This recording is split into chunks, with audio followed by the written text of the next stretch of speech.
When we look at the things, we look at the things. But when we look at the mirror, we look in the mirror. In the same manner, when you study any subject, you study that subject objectively. But when it comes to studying the scriptures, Upanishad, then it has to be a subjective understanding. See? And therefore, yo veda nihitam guhayam, he who thus comes to discover that this supreme reality is not somewhere else. Now be very attentive, it's a very critical understanding here. Normally, what is our understanding? This is called a viparya. Our understanding is, I am inside the body and the world is outside. Then we are told that the divinity is not outside, it is inside. And it is here we go wrong. See, if we consider divinity inside me, outside all are useless fellows. I am only realized. No, it is not that understanding. It is something like this. Taittiriya Upanishad you must have studied, read. There, this Panchakosh Vivek comes. That Annamaya Kosha, Anyantaratma Pranamaya, Anyantaratma Manomaya, Vijnanamaya, Anandamaya. And inside the Anandamaya Kosha is the God, Paramatma, the Self. So what is our understanding? Body, Annamaya Kosha is a container. Inside that there is a Pranamaya Kosha. Inside the Pranamaya Kosha is the Manomaya Kosha. Inside the Manomaya Kosha is the Vijnanamaya Kosha, the I. And inside that is the Anandamaya Kosha. And inside that is Paramatma. Must be suffocating. See? That is not the meaning. See? Body is the contents. Pranamaya Kosha is the container. Our understanding is totally reverse. That is called as Viparya. Viparya means what? We ask the jeweler, is there gold in the ornament? It is Viparya. The truth is, the ornament is in the gold. Gold is not in the ornament. Exactly the same way. The prana, the life force, vital air, is not inside. Because the container is always bigger than the contents, isn't it? So our pranamaya kosha is not limited within the body, it extends. Therefore, pranamaya kosha is the container, annamaya kosha is the content. Then, as compared to pranamaya kosha, our mind is more extensive.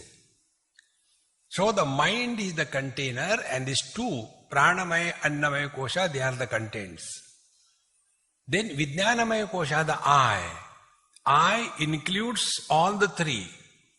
I am happy, I am miserable, I am hungry, I am thirsty, I am man, I am woman. So, this Vijnanamaya Kosha is the container and the three koshas are the contents. Then, Anandamaya Kosha is the container and the four koshas are the contents. Be very attentive.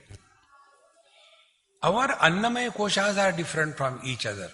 No difficulty. Our Pranamaya Koshas are different from each other. No problem. Our Manomaya Kosha is different from each other. Easy to understand. Our Vijnanamaya Kosha, I, they are separate from each other. But when it comes to the Anandamaya Kosha, it is one. There are not separate Anandamaya Kosha for you and me. No. See, friends.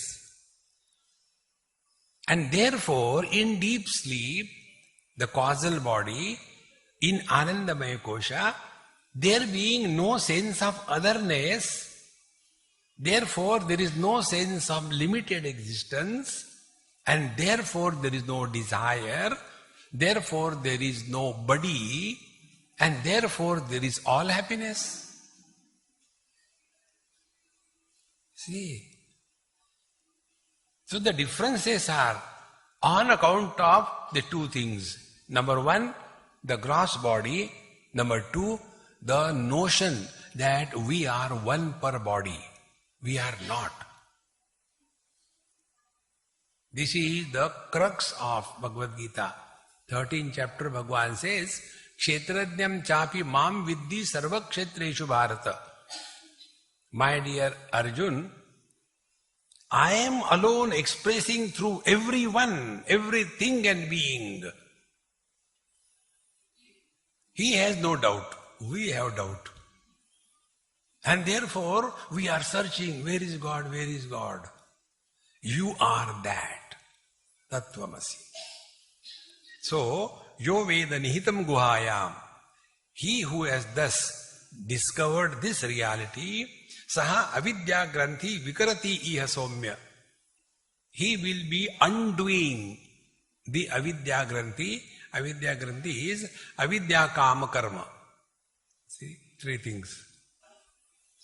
Unless there is a sense of incompleteness, there cannot be desire. When we have eaten food up to nose, Swamiji, have you taken food? How was the food? Why the Swami is not talking? Are you all right? Now to make me talk, they will ask, what did you eat? I had to talk. So I will open my mouth, take out jalebi. When I have eaten up to that level, will I ever have a desire to take food? Temporarily. See, in the same manner, where there is a sense of incompleteness, desire is bound to be. And a person who is under the desire pressure, he has to act. See, friends. So this avidya kama karma, these three things together creates samsara. And when we are in samsara, we are tired.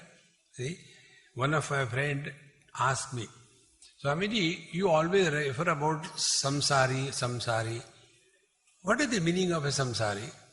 I said, samsari, what is the great meaning? He said, you don't know, I'll tell you. I said, okay, tell me. He said, one young, healthy, independent, intelligent, free man unnecessarily caught hold of some sari and he became samsari.